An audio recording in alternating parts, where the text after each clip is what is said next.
Hello friend, the mass class में आपका स्वागत है। दोस्तों, आज हम पढ़ेंगे वन्य जीव अभयारण्य एवं राष्ट्रीय उद्यान के बारे में। दोस्तों, यह टॉपिक परीक्षा की दृष्टि से बहुत महत्वपूर्ण टॉपिक है, क्योंकि प्रतियोगी परीक्षाओं में यहाँ से अक्सर एक दो क्वेश्चन पूछ लिए जाते हैं। दोस्तों, अगर आप हमारे चैनल पर नए हैं तो चैनल को सब्सक्राइब करें और बेल आइकन प्रेस करें, जिससे कि हमारे नए नए वीडियो नोटिफिकेशन आपको मिलते रहे। दोस्तों, आइए देखते हैं वन्य जीव अभयारण्य एवं राष्ट्रीय उद्यान के बारे में। दोस्तों, अगर वन्य जीव अभयारण्य की बात करें तो दोस्तों वन्य जीव विश्व के 5% वन्य जीव दोस्तों विश्व के 5% वन्य जीव भारत में ही निवास करते हैं। दोस्तों, इनके भारत में निवास करने के कारण हमारा दायित्व बन जाता है कि क्या हम इन्हें संरक्षण प्रदान करें। दोस्तों, संरक्षण प्रदान करने की कोई नौबत नहीं आती अगर हमारे देश में वनों की मात्रा में क्या कमी नहीं आती। एक समय था हमारे देश में वनों की मात्रा बहुत ज्यादा थी, जिससे क्या इन्हें कोई खतरा नहीं था। अब वनों की मात्रा में धीरे धीरे कमी आती रह गई और इन्हें क्या इनके ऊपर खतरा मंडराता गया। अब ये विलुप्त होने के कगार पे आ गए। अब इसलिए भारत सरकार ने क्या इनके संरक्षण के लिए क्या अलग अलग क्षेत्र रिजर्व किए हैं। दोस्तों, जैसे वन जीव संरक्षण अधिनियम के थ्रू 1972 दोस्तों 1972 के भारत सरकार ने 3 प्रकार के क्षेत्र को रिजर्व किया है, जिसमें पहला क्षेत्र है राष्ट्रीय उद्यान, और दूसरा क्षेत्र है वन्य जीव अभयारण्य, और तीसरा क्षेत्र है जैव मंडल आरक्षित क्षेत्र। दोस्तों, ये तीनों तो वन्य जीव को संरक्षण प्रदान करने के लिए ही बनाए गए हैं, पर इसमें कुछ बेसिक डिफरेंस है। दोस्तों, जैसे अगर राष्ट्रीय उद्यान की बात करें तो दोस्तों यह क्षेत्र पूरी तरीके से मानव रहित होता है। दोस्तों, इसमें पूरी तरीके से मानव का कोई प्रवेश नहीं होता, न मानव इसमें निवास बना सकता है। मतलब इसमें जाना क्या होता है, प्रतिबंध है पूरी तरीके से। दोस्तों, अगर दूसरा क्षेत्र वन्य जीव अभयारण्य की बात करें तो इसमें थोड़ा सा क्या मानव को ढिलाई दी जाती है। यहाँ पे मानव का प्रवेश थोड़ा सा मतलब दिया जाता है। क्या यहाँ पे हम स्थायी रूप से निवास बना सकते हैं और कुछ उपयोगी लकड़ियां या फिर कुछ खाने पीने के फल फ्रूट्स क्या ये सब जुटा सकते हैं। तो इसमें क्या थोड़ी देर से ढिलाई दी जाती है। वहीं दोस्तों, अगर जैव मंडल आरक्षित क्षेत्र की बात करें तो ये काफी विस्तृत बड़ा क्षेत्र होता है, और यहाँ इसके अंदर 1-2 वन्य जीव अभयारण्य तथा राष्ट्रीय उद्यान भी आ जाते हैं। दोस्तों, अगर इस जैव मंडल आरक्षित क्षेत्र की बात करें तो ये 3 प्रकार से बटा हुआ आता है, 3 प्रकार के क्षेत्रों में। दोस्तों, अगर पहले क्षेत्र की बात करें तो पहला क्षेत्र होता है संक्रमण क्षेत्र। दोस्तों, पहला क्षेत्र होता है संक्रमण क्षेत्र, जहाँ पे क्या हम व्यापार, उद्योग और क्या निवास स्थान बना सकते हैं और आना जाना किसी प्रकार का कोई प्रतिबंध नहीं होता। दोस्तों, दूसरा क्षेत्र होता है बफर क्षेत्र। दोस्तों, दूसरा क्षेत्र होता है बफर क्षेत्र, जहाँ पे क्या मानव का क्या पूरी तरीके से प्रतिबंधित नहीं होता, थोड़ा बहुत क्या उसमें ढिलाई दे सकते हैं, जहाँ पे क्या थोड़ा बहुत हम निवास स्थान और स्थायी रूप से बना सकते हैं। दोस्तों, वही तीसरे क्षेत्र की बात करें तो तीसरा क्षेत्र होता है कोर क्षेत्र। दोस्तों, तीसरा क्षेत्र कोर क्षेत्र होता है, ये पूरी तरीके से क्या मानव रहित होता है। इसमें मानव का पूरी तरीके से क्या जाना प्रतिबंधित होता है, क्योंकि इसमें ऐसे जीव जंतु को रखा जाता है जो क्या पूरी तरीके से विलुप्त होने के कगार पे आते हैं, जिनके ऊपर ज्यादा खतरा होता है। तो दोस्तों, अगर इन क्षेत्रों की बात करें जैव मंडल आरक्षित क्षेत्र, तो इनकी संख्या वर्तमान समय में भारत में 18 है, जो क्या भारत के अलग अलग भागों में बटे हुए हैं। दोस्तों, वहीं अगर राष्ट्रीय उद्यान की संख्या की बात करें तो वर्तमान समय में भारत में राष्ट्रीय उद्यानों की संख्या 105 है, और वहीं वन्य जीव अभयारण्य की बात करें तो 531 है। दोस्तों, ये तो था वन्य जीव संरक्षण अधिनियम 1972 के थ्रू क्या भारत सरकार द्वारा वन्य जीवों को क्या संरक्षण प्रदान करने के कुछ वो। दोस्तों, उसके बाद कई ऐसे अधिनियम आए जो क्या स्पेशल रूप से किसी न किसी जीव को संरक्षित करने के लिए क्या लाए गए। जैसे बाघ संरक्षण अधिनियम 1973 के अंतर्गत बाघों को संरक्षण प्रदान करना, टाइगर रिजर्व के रूप में बहुत सारे क्षेत्रों को क्या टाइगर रिजर्व घोषित किया गया। जैसे मध्य प्रदेश में कान्हा है, वहीं उत्तर प्रदेश में दुधवा टाइगर रिजर्व के नाम से फेमस है। वहीं दोस्तों, अगर नागार्जुन सागर की बात करें तो ये भारत का सबसे बड़ा टाइगर रिजर्व क्षेत्र के रूप में घोषित है।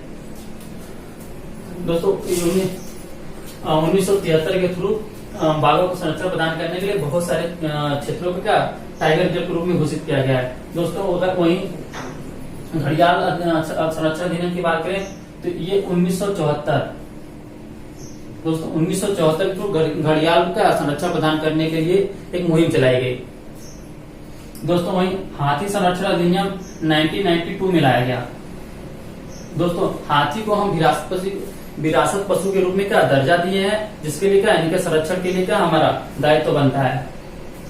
दोस्तों वही गंगा डॉल्फिन, दोस्तों अगर गंगा डॉल्फिन की बात करें तो दोस्तों 2009 में गंगा डॉल्फिन को क्या राष्ट्रीय जलीय जीव के रूप में घोषित करके क्या हम इसे संरक्षण प्रदान करने के लिए क्या एक अहम कदम उठाया हमने 5 अक्टूबर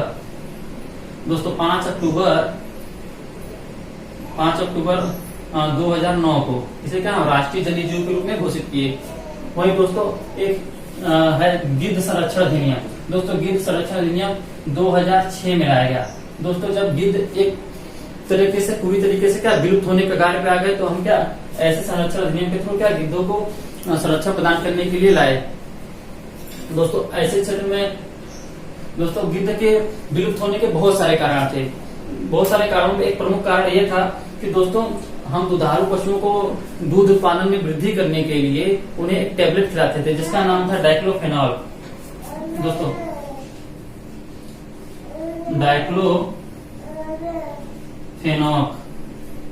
डाइक्लोफेनॉक एक ऐसा टैबलेट था जिससे क्या हम दुधारू पशुओं के दूध में वृद्धि करने के लिए उन्हें देते थे।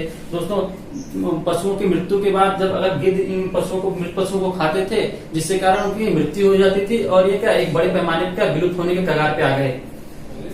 तो दोस्तों 2006 के अधिनियम के थ्रू इस डाइक्लोफेनॉल नामक टैबलेट को क्या प्रतिबंधित कर दिया गया, पूरी तरीके से बैन कर दिया गया।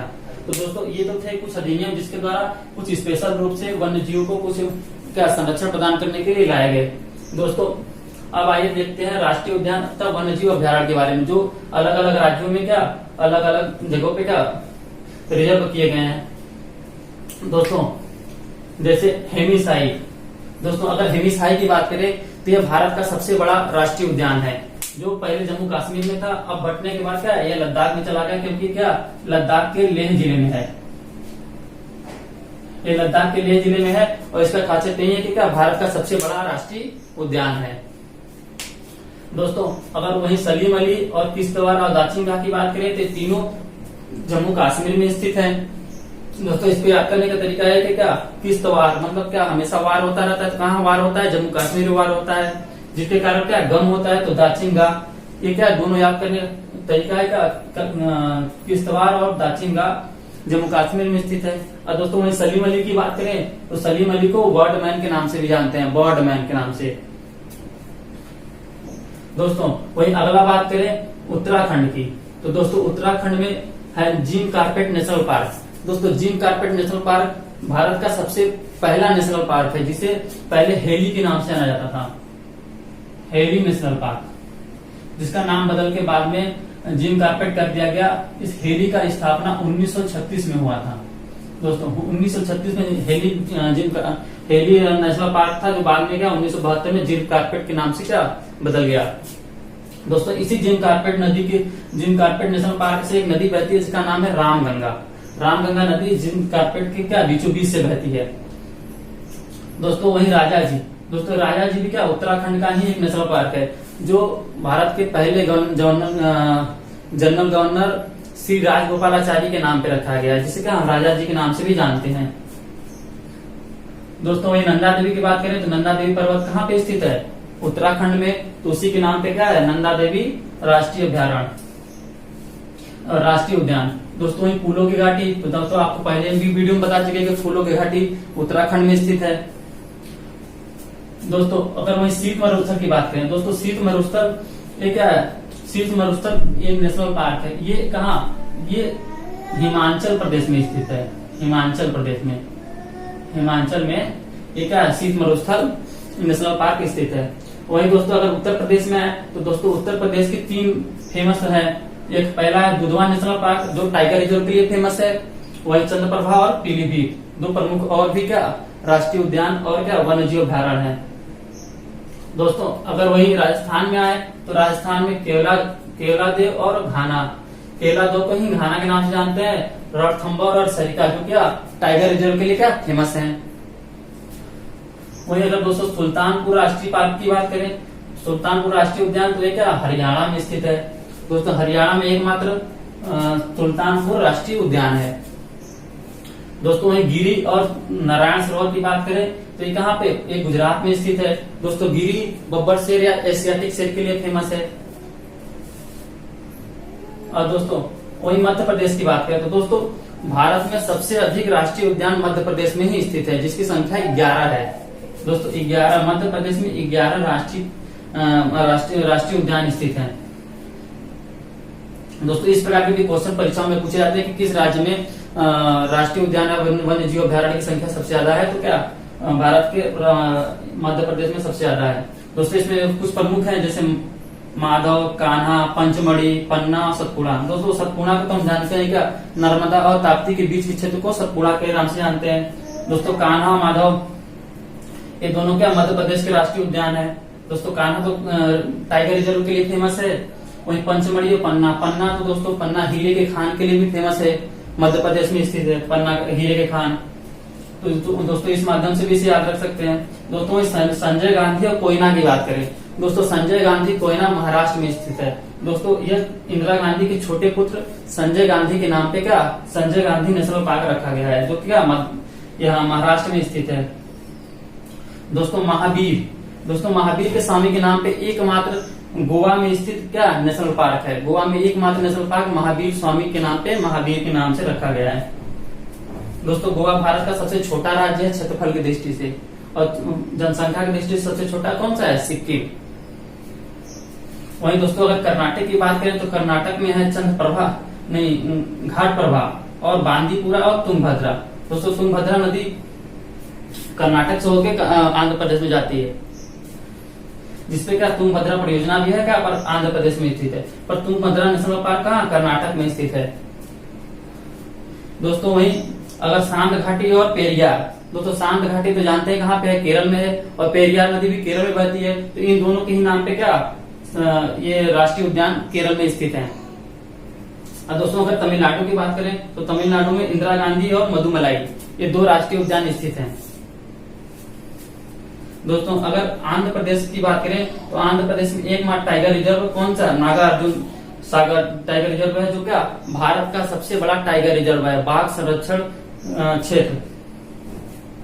दोस्तों अगर वहीं उड़ीसा की बात करें तो दोस्तों उड़ीसा में 3 क्या है बहुत फेमस है, एक है भीतरकनिका और दूसरा सिमलीपाल। दोस्तों सिमलीपाल अक्सर क्वेश्चन पूछे जाते हैं कि सिमलीपाल कहाँ स्थित है, तो सिमलीपाल उड़ीसा में स्थित है। और दोस्तों चिल्का नामक झील क्या उड़ीसा में तो है ही है, जिसको लिए का हम जानते हैं कि चिल्का झील क्या भारत की सबसे बड़ी खारे पानी की झील है, और इसी नाम से क्या एक राष्ट्रीय उद्यान भी है, जो कहाँ उड़ीसा में स्थित है। दोस्तों वहीं अगर झारखंड की बात करें तो झारखंड में हजारीबाग, पालूम और एक बेतला, ये 3 राष्ट्रीय उद्यान है जो क्या झारखंड में स्थित हैं। दोस्तों यहाँ से भी क्वेश्चन अक्सर पूछे जाते हैं कि हजारीबाग और बेतला एक खासा इंपॉर्टेंट है, क्योंकि यहाँ से परीक्षा में पूछे जाते हैं। दोस्तों अगर वाल्मीकि की बात करें तो यह बिहार का एकमात्र राष्ट्रीय उद्यान है जो क्या बिहार में स्थित है। बिहार में एक ही राष्ट्रीय उद्यान है जो क्या वाल्मीकि के नाम से जाना जाता है। दोस्तों अगर वहीं पश्चिम बंगाल की बात करें तो दोस्तों पश्चिम बंगाल में जल्दापाड़ा और एक सुंदरबन। तो दोस्तों ये तो जानते हैं कि पश्चिम बंगाल में क्या सुंदरबन डेल्टा जो गंगा नदी से क्या बनती है, गंगा नदी और ब्रह्मपुत्र के मिलने पे क्या सुंदरबन डेल्टा का निर्माण होता है, और ये क्या वही पाया जाता है पश्चिम बंगाल में। दोस्तों जलपाड़ा यहाँ पे क्या एक सिंग वाले गेंडे के लिए फेमस है। दोस्तों एक सिंग वाला गेंडा 2 जगह पाया जाता है, काजीरंगा और एक जलपाड़ा पश्चिम बंगाल में। दोस्तों वहीं असम की बात करें तो असम में तो जानते हैं कि काजीरंगा बहुत फेमस है, सब लोग जानते हैं, जो थोड़ा सा भी बढ़िया होगा जानता होगा काजीरंगा क्या असम में एक सिंग वाले गंडे के लिए क्या फेमस है। सबसे ज्यादा एक सिंग वाला गंडा काजीरंगा में पाया जाता है, और मानव सभी को भी जानते हैं। दोस्तों सोमाई रूपा ये भी क्या है असम का एक वन्यजीव अभ्यारण्य है। दोस्तों वहीं अगर डम्फा की बात करें तो दोस्तों डम्फा मिजोरम में स्थित है। दोस्तों डम्फा मिजोरम में स्थित एक फेमस राष्ट्रीय पार्क है। दोस्तों वहीं नोकरेक की बात करें, नोकरेक मेघालय में स्थित है। दोस्तों अक्सर पूछा जाता है कि नोकरेक कहाँ स्थित है, नोकरेक राष्ट्रीय उद्यान मेघालय में स्थित है। दोस्तों वही कंचनजंगा, दोस्तों कंचनजंगा एक जैवमंडल आरक्षित क्षेत्र है और भारत का सबसे बड़ा जैवमंडल आरक्षित क्षेत्र है। तो क्या सिक्किम में स्थित है, जो पॉपुलेशन की दृष्टि से सबसे छोटा राज्य है सिक्किम, वहीं पे क्या कंचनजंगा। दोस्तों कंचनजंगा एक पर्वत है जो अगर पूछा जाए कि भारत में अवस्थित सबसे बड़ा पर्वत शिखर कौन सा है तो कंचनजंगा। ठीक है, ऐसे तो काराकोरम आता है K2, पर भारत में अवस्थित अभी फिलहाल तो क्या आंसर है कंचनजंगा। दोस्तों वही अरुणाचल प्रदेश की बात करें तो दोस्तों अरुणाचल प्रदेश में नामदफा तो अक्सर पूछा जाता है परीक्षाओं में कि नामदफा कहाँ स्थित है, तो नामदफा अरुणाचल प्रदेश में स्थित है। वहीं पकुड़ी की बात करें तो पकुड़ी भी कहाँ पे स्थित है, अरुणाचल प्रदेश में ही स्थित है। दोस्तों एक है पंजाब में हरिका। दोस्तों पंजाब में हरिका के नाम से क्या है एक राष्ट्रीय उद्यान है, जो का एकमात्र राष्ट्रीय उद्यान है पंजाब का। तो दोस्तों ये थे भारत के कुछ प्रमुख राष्ट्रीय उद्यान और वन्य जीव अभ्यारण्य जो क्या अलग अलग बटे हुए हैं, उनके का अलग अलग विशेषताएं हैं। दोस्तों ये अलग अलग परीक्षाओं में अलग अलग तरीके से पूछे जाते हैं। तो दोस्तों ये आप इसको याद कर सकते हैं, लिख के याद कर सकते हैं, नोट्स बनाइए। तो दोस्तों अगर आपको वीडियो अच्छा लगा तो वीडियो को लाइक करें, चैनल को सब्सक्राइब करें और ज्यादा से ज्यादा शेयर करें। Thank you.